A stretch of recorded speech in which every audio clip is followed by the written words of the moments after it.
ഇന്ന് തന്നെ ഡൗൺലോഡ് ചെയ്യൂ. കാണൂ നിങ്ങളുടെ ഫേവറേറ്റ് ഷോസ്. രാജീവിന്റെ ആക്സിഡന്റ് കേസ് അന്വേഷിക്കുന്ന സ്പെഷ്യൽ ചുമതലയാണ് എനിക്കുള്ളത്. ജഗൻ കുറ്റം സമ്മതിച്ചു, കസ്റ്റഡിയിലുമായി.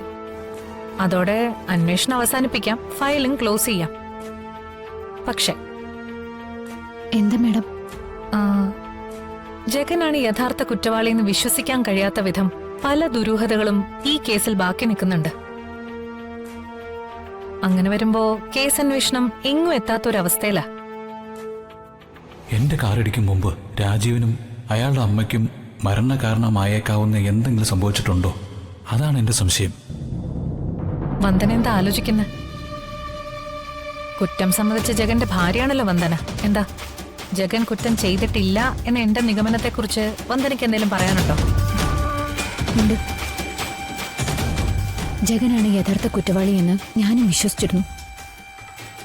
പക്ഷേ ആ വിശ്വാസം ശരിയല്ല എന്ന് എനിക്കും ഇപ്പൊ തോന്നുന്നു. തോന്നാനുള്ള കാരണം? ജഗന്റെ കാറ് രാജീവ് സാറിന്റെ കാറിൽ ഇടിക്കുന്നതിന് മുൻപ് മറ്റേതോ കാറ് രാജീവ് സാറിന്റെ കാറിനെ ഇടിച്ചിട്ടുണ്ടാവും എന്നാ ജഗൻ സംശയം പറയുന്നത്. അപ്പോ ആ വാഹനത്തിന്റെ ഡ്രൈവറല്ലേ യഥാർത്ഥ കുറ്റവാളി? ജഗൻ ഉണ്ടായ സംശയം തന്നെയാണ് അന്വേഷണ ഉദ്യോഗസ്ഥയെ എനിക്കും ഉണ്ടായത്. അത് പക്ഷെ യാദൃശ്ചികമാവാം.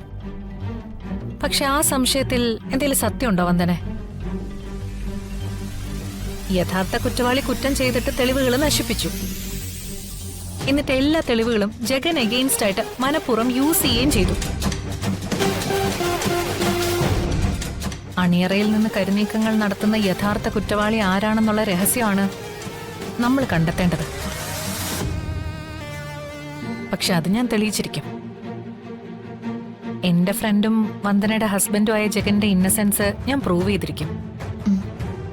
ജഗനുണ്ടായ സംശയത്തിന്റെ തുമ്പ് നിരപരാധിത്വത്തിനുള്ള തെളിവായിട്ട് ഞാൻ മാറ്റും. വന്ദന സമാധാനമായിട്ട് പൊക്കോ. ഇനിയും ചിലപ്പോ നിങ്ങളെ ചോദ്യം ചെയ്യേണ്ടി വരും. എങ്കിൽ വന്ദനയും ജഗനും പൂർണ്ണമായിട്ടും കോപ്പറേറ്റ് ചെയ്യണം. എത്ര വേണേലും സഹകരിക്കാം. എന്ത് സഹായം വേണമെങ്കിലും എന്നിൽ നിന്ന് പ്രതീക്ഷിക്കാം. Thank you. പിന്നെ വർഷയുടെ വിവരമൊന്നും ഇതുവരെ ലഭിച്ചിട്ടില്ല. അന്വേഷണ ഉദ്യോഗസ്ഥനുമായി ഞാൻ സംസാരിക്കുന്നുണ്ട്. ആ പാറമടയിൽ നിന്നും താഴേക്ക് വീണവരുടെ ജഡം പോലും കിട്ടിയിട്ടില്ല. മുൻപ് ഈ ലവേഴ്സിന്റെയൊക്കെ സൂയിസൈഡ് പോയിന്റ് ആയിരുന്നു അത്. അഗാധമായ കൊക്കയിലേക്ക്, അതും 1000 അടിയോളം താഴ്ചയിലേക്ക് വീണ പിന്നെ ഒരു അറിവും കിട്ടില്ല. മലയടിവാരത്തിലേക്ക് പോവാനായി കാടും മലയും പുഴയും താണ്ടി എത്തുക അതികഠിനമാണ്. ആ വന്യമൃഗങ്ങളുടെ ശല്യം മറ്റൊരു തടസ്സവും.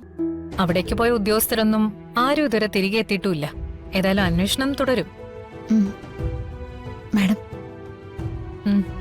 സഹോദരി വർഷയുടെ മരണാനന്തര ചടങ്ങ് അടുത്ത ദിവസം നടത്താനായിട്ട് തീരുമാനിച്ചിരിക്കാം. അതിന് ജഗന് പങ്കെടുക്കണമെന്ന് ആഗ്രഹമുണ്ട്.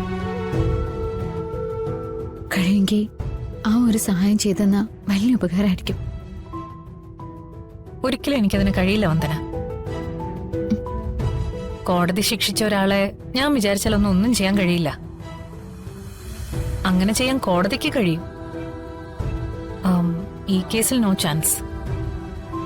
കാരണം ഈ കുറ്റം ജഗൻ ചെയ്താണെന്ന് പറഞ്ഞ് സ്വയം ഏറ്റെടുത്തതാണ്. വന്ദന പൊക്കോളൂ. ശരി.